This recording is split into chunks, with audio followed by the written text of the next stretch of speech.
नमस्कार दोस्तों, अगर आपके पास लावा बोल्ड 5G मोबाइल और आप उसमें यहाँ पर जो है रिंगटोन को चेंज करना चाहते हो तो इस वीडियो में आपको बताऊंगा कैसे आप रिंगटोन चेंज कर सकते हो।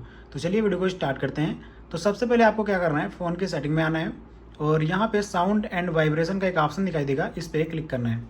उसके बाद नीचे की तरफ स्क्रॉल करेंगे और यहाँ पे फ़ोन रिंगटोन पे क्लिक करेंगे। उसके बाद देखिए काफ़ी सारी रिंगटोन्स आपको देखने को मिल रही हैं। इनमें से जो भी आपको रिंगटोन पसंद आए उस पर क्लिक कर दीजिए और ओके कर दीजिए, तो आपकी रिंगटोन चेंज हो जाएगी।